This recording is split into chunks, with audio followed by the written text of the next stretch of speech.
الحمد لله رب العالمين من السماوات ومن الأرض ومن ما شئت من شيء بعد، والصلاة والسلام على محمد طب القلوب ودوائها وعافية الأبدان وشفائها ونور الأبصار وضيائها وعلى آله وصحبه وسلم. اما بعد، د خلفای راشدینو د سیرت نه 13مه برخه. په تېره برخه کې مو د حضرت عمر فاروق رضی الله تعالی عنه د خلافت د فتوحاتو بیانونه تر دې ځایه رسولي ول چې د مصر د فتح کېدلو بیان مو شروع کړی و. تر دې ځایه راورسېدلو چې عمرو بن العاص رضی الله تعالی عنه چې 4000 نفره د ده سره ورسره دي او 4000 نفره حضرت عمر رضی الله تعالی عنه د 4 قومندانانو سره ورته راولېږل. په دغه 8000 نفرو سره د مصر د فتح کولو دپاره وردمخه سوه. عمرو بن العاص رضی الله تعالی عنه چې ډیر ذکي او ډیر هوښیار سړی و، اوس د مصر د فتح کولو دپاره د مصر پر طرف باندې وررهي سو. اول یې د مصر شمالي طرف چې ټوله صحرا، کلي او زراعت و هغه فتح کړل. دغه منطقې بې له جنګه او مقاومته فتح سوې. د مصر داخلي حاکم او باچا چې مقوقس ورته ویل کېدل، دا پخپله د مصر و او د قبطیانو والی و، مګر هغه څوک چې د رومیانو د طرفه د مصر والی و هغه جاسولیق نومېدی. خو تر دوی دواړو لوړ او د مصر عمومي حاکم او عسکري مشر هغه ارطبون و. ارطبون حاکم اعلی او د هرقل نائب و چې مقوقس بې له اجازې د ارطبون څخه هیڅ تصرف نسوی کولی، لکه د نن ورځې استعماري دولتونه. او د رومیانو د طرفه په مصر کې رومي لشکرې نه وې موجودې، فقط یو لشکر په اسکندریه ښار کې موجود و چې ارطبون یې قمندان و او د نور مصر حاکم مقوقس و. عمرو بن العاص رضی الله تعالی عنه چې د مصر پر طرف باندې وررهېدی او ځینې ځایونه یې فتح کړي هم دي، مقوقس 2 نفره د یو لشکر سره ورته راولېږل چې یو یې جاسولیق او بل یې اسقف اعظم و، یعنې د نصاراو لوی عالم. مګر خپل مقوقس دا هم قسیس و، یعنی په دینی رتبه کې په دینی زده کړو کې تر اسقف اعظم لوړ و.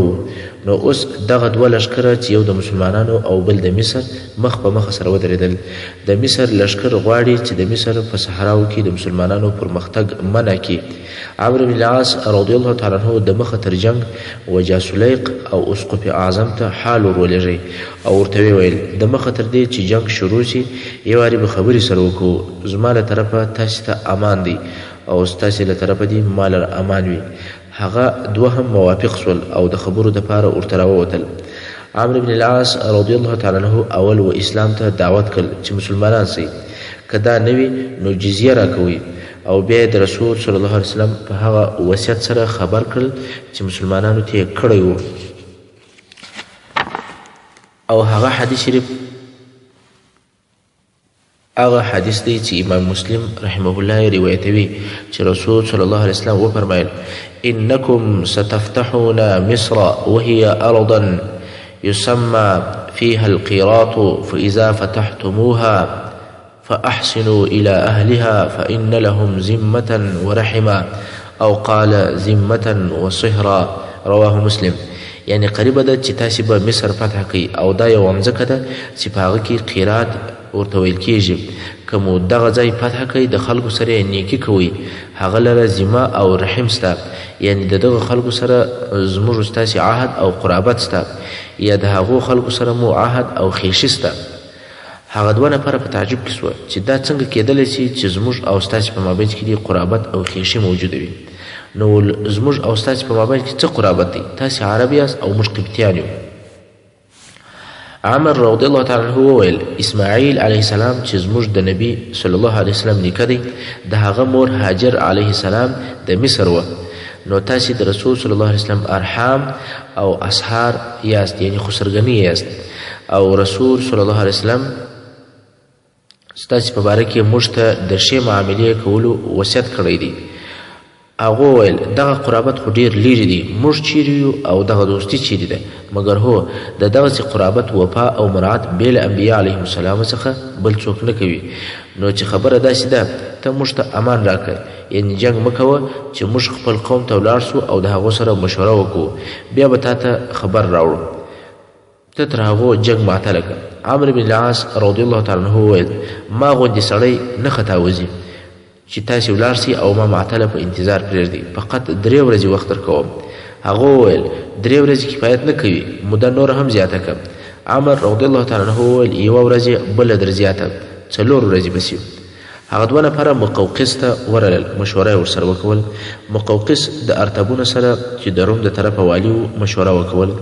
ارتبون د تسلیمېدلو څخه انکار وکوي او جنګ غواړي او د جنګ دپاره امادګي هم نیوله، مګر مقوقس داسې معلومېدی لکه د جنګ اراده چې نه لري، خو د روم بې مشورې کوم کار هم نشي کولی. په دې وخت کې رومیانو و مصریانو ته وویل که تاسې د مسلمانانو څخه بیریږئ موږ جنګ ورسره کوو. نو رومیانو د عمرو بن العاص رضی الله تعالی عنه د جنګ دپاره یو لښکر وعین الشمس منطقې ته ورولېږئ. عمرو بن العاص رضی الله تعالی عنه هم د هغو پر طرف باندې وررهي سو او هغه د رومیانو لښکرې حالت په عین الشم کې محاصره کوي. د دغه ځای څخه شاوخوا ته سریې او ټولۍ لېږلې څو تر اسکندریې پورې ټوله منطقه فتح کړه. د عین الشمس خلکو ولیدل چې مسلمانان تر رومیانو عادلان او مهربانه دي. نو یې ورته وویل یا عمر موږ صلح در سره کوو او تسلیمیږو، خو په یوه شرط، هغه دا چې زموږ بندیان به ټول را ایله کوئ، یعنې پر لارې چې تاسې د مصریانو څخه هر څه بندیان نیولي دي هغه به ټول ایله کوئ. څنګه چې دغه بندیان په جنګ کې نیول سوي ول نو ټول د مسلمانانو ملک ګرځېدلي ول او ټول مریان بلل کېدل. عمرو بن العاص رضی الله تعالی عنه پس له هغه چې د لښکر د قمندانانو سره مشوره وکوله نه غواړي چې د دغه بندیانو څخه هیڅوک ایله کړي، ځکه دغه خلک اوس د مسلمانانو مریان ګرځېدلي دي.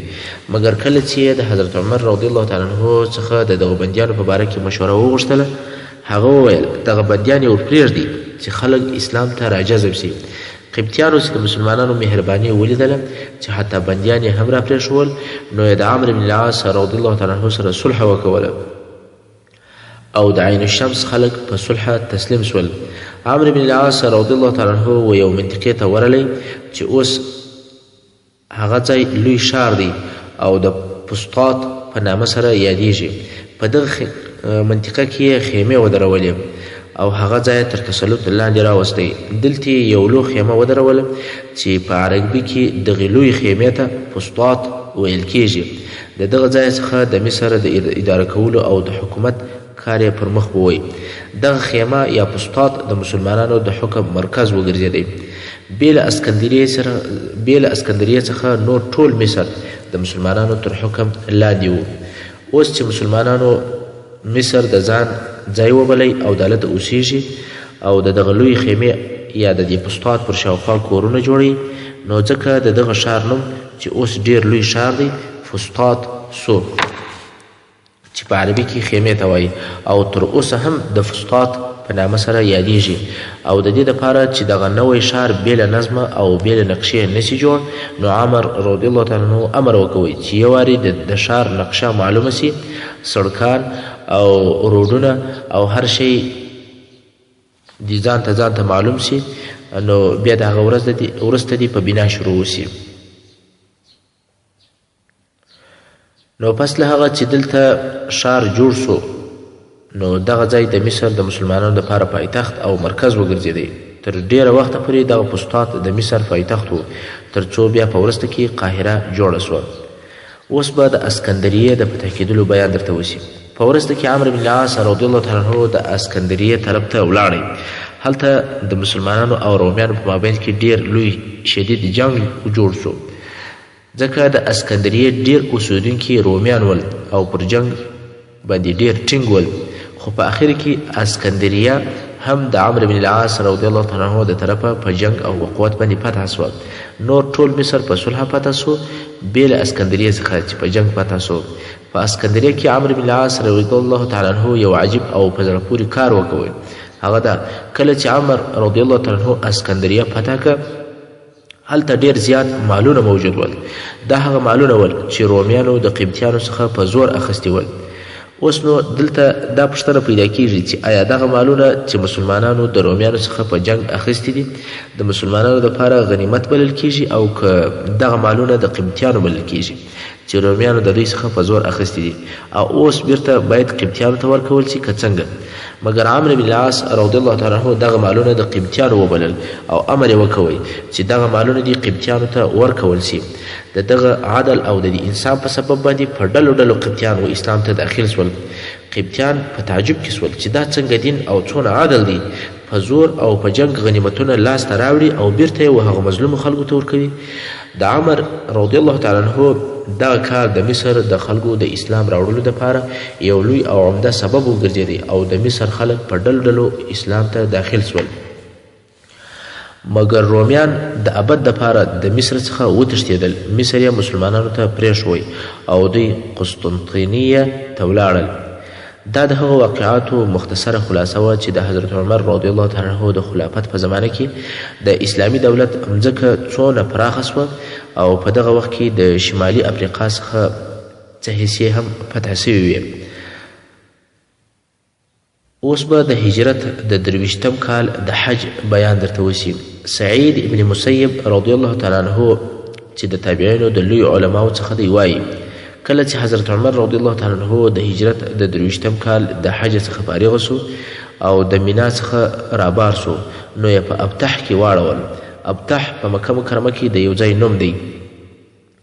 هلته یې د ریګو او د شګو څخه یوه کوټه جوړه کړه او ستونی ستخ پر پرېوتی او هغه د شګو پر کوټه یې سر کښېښول، لاسونه یې اسمان ته پورته کړل او داسې دعا یې وکوله: الهې عمر مې زیات سو او قوت مې ضعیفه سو، رعیت مې ډیر او نشر سو، شاوخوا سرپاشلی دی. اوس مې نو تا ته په داسې حال کې درولم چې د رعیتو حقوق مې نه وي ضایع کړي. دغه د ذوالحجې میاشت پای ته نه ورسېدلې چې حضرت عمر رضی الله تعالی عنه په خنجر ووهل سو او شهید وفات سو. حضرت عمر رضی الله تعالی عنه پس له حجه مدینې منورې ته رالی او 15 ورځې وروسته یې الله جل جلاله دعا په داسې ډول قبوله کړه چې د هجرت په 23م کال کې چې د ذوالحجې د میاشتې 4 ورځې پاته وې په خنجر ووهل سو. په هغه حدیث شریف کې چې امام بخاري روایتوي د حضرت عمر رضی الله تعالی عنه خادم اسلم وایي چې حضرت عمر رضی الله تعالی عنه به همیشه دا دعا کوله: اللهم ارزقني شهادة في سبيلك واجعل موتي في بلد رسولك. یعنی الهی ستا په لار کې مې شهادت په نصیب کې او مرګ مې ستا د رسول په شار کې په نصیب کې. سبحان الله، دا څنګه دعا وه او څنګه قبلېدلې وه. حضرت عمر رضی الله تعالی عنه د رسول صلی الله علیه وسلم په شار کې، د رسول صلی الله علیه وسلم په مسجد او محراب کې، په روضه مطهره کې د سهار پر لمانځه باندې د مجوسي پیروز ابو لؤلؤ د طرفه په خنجر باندې وهل کیږي او بیا څو ورځې وروسته شهید وفات کیږي. د معدان ابن ابي طلحه الیعمري رضی الله تعالی عنه څخه روایت دی چې حضرت عمر رضی الله تعالی عنه د جمعې په ورځ باندې خطبه وویله او په خطبه کې رسول صلی الله علیه وسلم او ابوبکر صدیق رضی الله تعالی عنه یاد کړل او بیا یې وویل: ما خوب لیدی لکه یو چرګ چې مې یوه یا دوې مشوکې ووهي او زه دا بل شی نه بولم بې له دې چې دا زما اجل را رسېدلی دی. او یو قوم ما ته وایي چې د ځان دپاره خلیفه وټاکه، خو الله جل جلاله نه خپل دین ضایع کوي او نه خپل خلافت ضایع کوي. بیا هم که ماته ژر تر ژره یو حادثه پیښه شوه نو خلافت د هغو 6 کسانو په منځ کې شورا ده چې رسول صلی الله علیه وسلم رحلت کوي او د دوی څخه راضي وو او د هغو 6 کسانو نومونه یاد کړل. د امیر المؤمنین حضرت عمر فاروق رضی الله تعالی عنه د شهادت مفصله قصه او واقعه داسې ده. حضرت عمر رضی الله تعالی عنه امر وکړي چې د مریانو څخه دي هر بالغ چې کافر وي او مریی وي د مدینې منورې څخه دې وایستل سي. په مدینه منوره کې دې بې له مسلمانانو بل څوک نه وي پاته. خو دغه امر د ځینې اصحاب کرامو د خپلو شخصي ګټو په سبب نه سو خوښ چې د هغو د جملې څخه حضرت عباس رضی الله تعالی عنه د رسول صلی الله علیه وسلم اکا او مغیره ابن شعبه رضی الله تعالی عنه. دغه مغیره ابن شعبه رضی الله تعالی عنه یو مجوسي مریی درلودی چې نوم یې فیروز و او ابو لؤلؤ یې اسم کنیه وه. مغیره ابن شعبه د امیر المؤمنین څخه وغوښتل چې دغه فیروز نامی چې ډیر کسبونه یې زده دي او مسلمانان د دغو کارو ته ضرورت لري دا دې په مدینه منوره کې پاته وي. امیر المؤمنین هم د ده غوښتنه قبوله کړه او فیروز په مدینه منوره کې پاته شو. فیروز یوه ورځ امیر المؤمنین ته د خپل مالک مغیره ابن شعبه څخه شکایت وکوي چې زما مالک چې د میاشتې کم مبلغ او پیسې زما څخه غواړي هغه ډېرې دي او زه یې نسم برابرولی. حضرت عمر رضی الله تعالی عنه ورته وویل چې څونه درڅه غواړي؟ ده وویل 100 درهمه. حضرت عمر رضی الله تعالی عنه وویل دغه مبلغ خو نه دی ډېر او د خپل مالک سر دې ښه کوه. مګر په عین حال کې د حضرت عمر رضی الله تعالی عنه دا اراده هم وه چې د مغیره ابن شعبه سره د ابو لؤلؤ په باره کې خبرې وکړي. مګر ابو لؤلؤ به هر ځای د امیر المؤمنین څخه شکایت کوي چې دی د ټولو خلکو سره عدل کوي خو زما سره یې نه کوي او کله کله به ویل چې د عمر عدل نو کمه دی. په دغه ورځو کې حضرت عمر رضی الله تعالی عنه چې د اصحاب کرامو یوه ډله هم ورسره وه ابو لؤلؤ یې ولیدی. حضرت عمر رضی الله تعالی عنه ورته وویل اورېدلي مې دي چې ته داسې ژرندې جوړوې چې په هوا سره چلیږي او یا په هوا سره ګرځي. ابو لؤلؤ او امیر المؤمنین رضی الله تعالی عنه ته وکتل او ویې ویل داسې ژرنده به در جوړه کړم چې خلک بې خبرې کوي. اصحاب کرام خوشحاله شول. مګر حضرت عمر رضی الله تعالی عنه ورته وویل تاسې خوشحاله سواست؟ دوی ویل هو. ویل یا دی ما ته زما په وژلو سره وعده راکوي. اصحاب کرام وویل نو به دی ووژنم. حضرت عمر رضی الله تعالی عنه وویل څنګه یو انسان په ګمان سره ووژنم؟ په والله زه نه غواړم چې د الله سره په داسې حال کې ملاقات شم چې زما پر غاړه دې په ګمان سره یو قتل یا خون وي. اصحاب کرام وویل نو بیا د مدینې منورې څخه فرار وکړو. حضرت عمر رضی الله عنه وویل آیا پر یو انسان باندې ظلم وکړم او هغه د ده د استوګنې د ښاره څخه په دې سبب وباسم چې زما په ګمان دی زما وژونکی دی او که الله جل جلاله زما د وژلو اراده د ده پر لاس کړې وه نو د الله جل جلاله امر داسې یو قدر دی چې هغه به خامخا کیږي. تاسې د اسلام و لطف او مهربانۍ عدالت او شی ګزاري ته وګورئ. حضرت عمر رضی الله عنه د ده په خبرو پوه سو خو بیا هم ښکاره دلیل نه لري او ښکاره حجت نسته ورسره نو کومه جزا نه ورکوي. دغه اسلام او دغه احکام دي. خو بدبختانه چې نن ورځ د اسلام په نامه د اسلام د قوانینو څخه ډیر مخالف او ناوړه کارونه کیږي. اوس به د امیر المؤمنین حضرت عمر فاروق رضی الله تعالی عنه د شهادت واقعات پر هغه طریقه درته بیان سي کوم چې امام بخاري رحمه الله په خپل صحیح بخاري کې روایتوي. امام بخاري رحمه الله د عمرو بن میمون رضی الله تعالی عنه څخه روایت کوي چې وایي زه د سهار د لمانځه دپاره داسې ځای ولاړ وم چې زما او د عمر رضی الله تعالی عنه په مابینځ کې بې له عبدالله ابن عباس رضی الله تعالی عنه څخه بل څوک نه و موجود.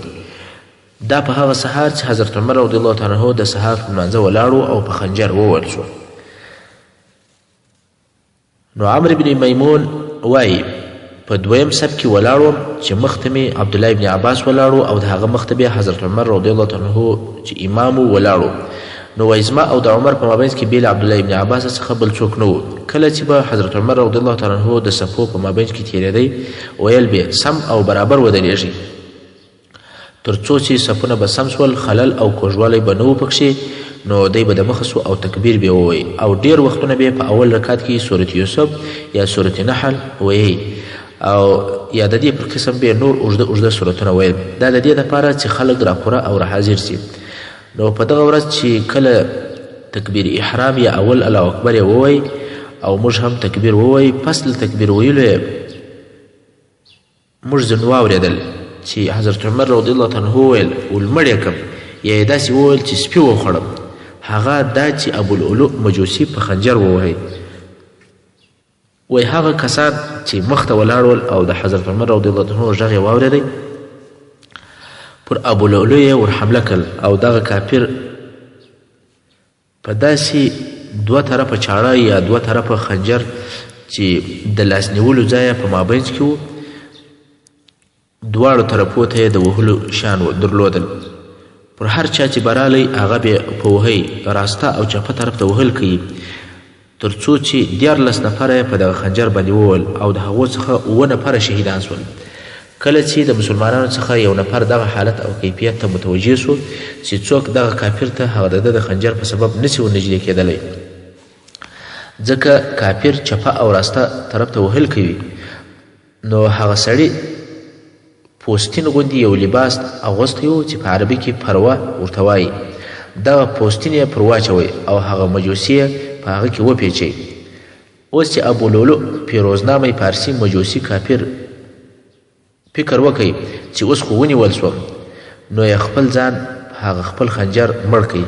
حضرت عمر رضی الله عنه په زخمی حالت کې عبدالرحمن ابن عوف رضی الله عنه تر لاس ونیوئ او د لمانځه د پوره کولو دپاره یې د مخه کئ.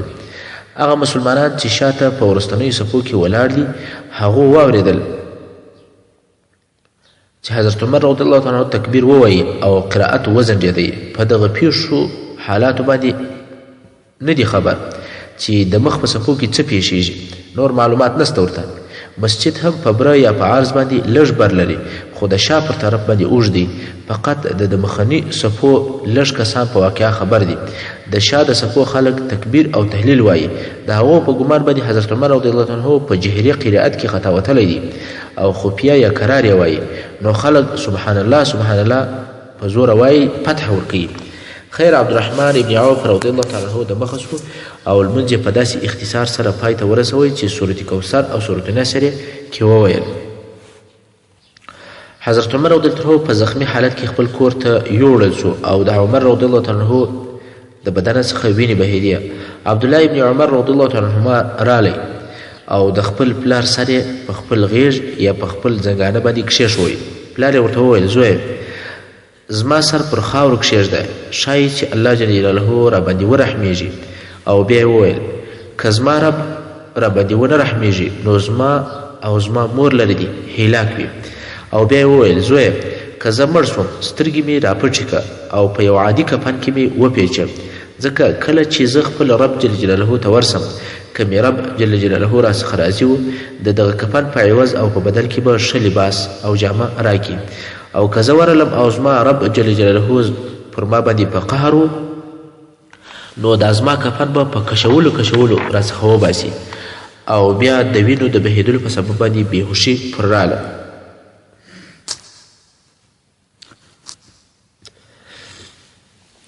حضرت عمر ابن خطاب رضی الله عنه بېهوشه پروت دی او وینې ځین بهیږي. خلک غواړي چې امیر المؤمنین د دغه بېهوشي څخه راپورته کی. نو عبدالله ابن عباس رضی الله عنه غږ پر وکوي او یا امیر المؤمنین الصلاة الصلاة، لمونځ دی لمونځ دی. دوی پوهېدل چې حضرت عمر رضی الله عنه بې له لمانځه د بل شي دپاره نه پرهوش کیږي او نه راپورته کیږي. حضرت عمر فاروق رضی الله عنه بیدار شو او ویې ویل هو هغه څوک په اسلام کې برخه او حصه نه لري چې لمونځ نه کوي. او بیا یې وویل آیا خلکو لمونځ ادا کوي؟ دوی ویل هو. حضرت عمر رضی الله عنه وویل غواړم چې اودس تازه کړم او لمونځ وکړم. امیر المؤمنین حضرت عمر رضی الله عنه یې د اوداسه د تازه کولو دپاره په داسې حال کې راپورته کوي چې تر زخمو یې وینې بهېدلې. هغه کسان دي خپلو ځانو ته متوجه سي چې جوړ روغ دي او لمونځ نه کوي. بیا یې طبیب ورته راوستی. طبیب نبیز راوغوښتل. نبیز هغه اوبو ته ویل کېږي چې خورما پکې خیشته سوې وي او په حضرت عمر رضی الله عنه یې وچښلې. هغه نبیز یې د نس تر زخمو راووتل. خو طبیب ته دا نه سوه معلومه چې دغه د نس وینې دي او که اوبه دي او که هغه نبیز دي. نو یې شیدې راوغوښتې او په حضرت عمر رضی الله عنه یې وچښلې. هغه شیدې هم د نس تر زخمو د باندې راووتلې. د شیدو په راوتلو سره معلومه سوه چې کلمې پرې سوي دي. نو هغه طبیب وویل یا امیر المؤمنین وصیت وکړه د الله امر او کار عملي کیږي. دلته نو خلک پوه شول چې امیر المؤمنین حضرت عمر رضی الله عنه شهید او د دې دنیا څخه تلونکی دی، ځکه د دوی سره د دغسې زخم دپاره علاج نه و موجود. او بیا هغه طبیب رهي سو. څنګه چې دغه طبیب اوږده کالي اغوستي ول، یعنی کالي یې تر بجلک پورې رسېدلي ول. حضرت عمر رضی الله عنه وویل دغه طبیب بیرته راولئ. طبیب راوستل سو او حضرت عمر رضی الله عنه په نصیحت ورته وویل ای وراره کالی دي پورته که، یعنی یو څه یې کشني او کوتا که. دغه د کالو لوړوالی ستا د کالو دپاره پاکوالی دی او د الله په لار کې تقوا هم ده. تاسې ښه متوجه سئ حضرت عمر رضی الله عنه د مرګ پر بستر باندې پروت دی. نن سبا د دنیا څخه تلونکی دی خو بیا هم امر بالمعروف او نهی عن المنکر نه ځینې هیر سو او نه یې هیر کړل د اسلام او د مسلمانانو خیر او سعادت یې غوښتی او بیا عبدالله ابن عباس رضی الله تعالی عنه ته وویل یا ابن عباس وګوره چې زه چا ووهلم عبدالله ابن عباس مسجد ته ورغلی او پوښتنه یې وکوله چې دغه سړی څوک و پس له معلوماته و حضرت عمر رضی الله عنه ته ورغلی او ویې ویل دغه سړی د مغیره ابن شعبه مریی و ول هغه ثانیه یعنې هغه کاسب او آهنګر عباس ابن عباس رضی الله عنه ورته وویل هو کله چې حضرت عمر رضی الله عنه ته وویل شول چې ابو لؤلؤ ووهلې حضرت عمر رضی الله عنه وویل الله دې دی مړ کړي ما نیکي ورسره وکوله زه وم چې دی مې په مدینه منوره کې پرېښوی او دی مې دلې د استوګنې دپاره ایله کوي دی باید وژل سوی یا شړل سوی وی او بیا یې وویل الحمدلله چې زما وژل د داسې چا پر لاس ول چې په ټول عمر یې و الله جل جلاله ته یوه سجده نه ده کړې او بیا به د قیامت په ورځ دغه سړی زما سره په هغه یوه سجده باندې دلایل وایي خو شکر د اوس یوه سجده هم نه ده کړې داسې سوچ کافر دی چې یې وژلی بیا حضرت عمر رضی الله عنه وویل آیا د مسلمانانو څخه به خو څوک د ابو لؤلؤ سره په دې کار کې متفق او شریک نه و نو عبدالله ابن عباس رضی الله تعالی عنه راووتی او په مسلمانانو کې دا غږ وکوي چې د ابو لؤلؤ سره خو به یو د مسلمانانو څخه نو شریک دلته د مسلمانانو ژړا نور هم زیاته سوه او ویل به په والله زموږ دا ارزو ده چې عمر رضی الله تعالی عنه ته دې زموږ د عمره څخه ژوند ورکول شي او د مسلمانانو ښځو به ویل په والله زموږ دا خوښه ده چې د عمر پر ځای دي زموږ اولادونه مړه شي نه عمر بیا حضرت عمر رضی الله تعالی عنه عبدالله ابن عباس رضی الله تعالی عنه ته وویل ته او ستا پلار واست چې دا مو خوښه وه چې په مدینه منوره کې کافران ډیر سي او اوس مو ولیدل چې د هغو د لاس څخه څه پیښه سوه دا ځکه چې حضرت عباس ابن عبدالمطلب رضی الله تعالی عنه تر هر چا ډیر مریان درلودل او ډیر مریان یې د پارس او پارسیان ول نو د حضرت عمر رضی الله تعالی عنه مقصد دا و چې دغه کافران تاسې راوستل او دا د ملامتیا جمله وه عبدالله ابن عباس رضی الله عنه ورته وویل یا امیر المؤمنین اوس هم که ستا خوښه وي موږ به داسې او داسې وکوو یعنې ټول به ووژنو حضرت عمر رضی الله تعالی عنه وویل خطا وتلې پس له هغه چې دوی زموږ مځکې ته رالل زموږ د خوړلو څخه یې خواړه وخوړل او زموږ په ژبه یې خبرې وکولې او ابو لؤلؤ که تر اوسه ژوندی وي عذاب مه ورکوئ او که مړ وي په جسد یې کار مه لرئ ځکه زه بیا د ده سره د قیامت په ورځ دعوه لرم عمر بن میمون رضی الله تعالی عنه وایي موږ د حضرت عمر رضی الله تعالی عنه کور ته ورسره ولاړو او خلک په داسې حالت کې ول لکه تر دغه ورځې د مخه چې هیڅ غم او مصیبت نه وي ورسېدلی محترم اوریدونکو څنګه چې وخت پای ته رسیږي زموږ پاته برخه د سیرة الخلفاء به په راتلونکو حصو کې واورئ وصلى الله تعالى على خير خلقه محمد وآله وأصحابه وأهل بيته أجمعين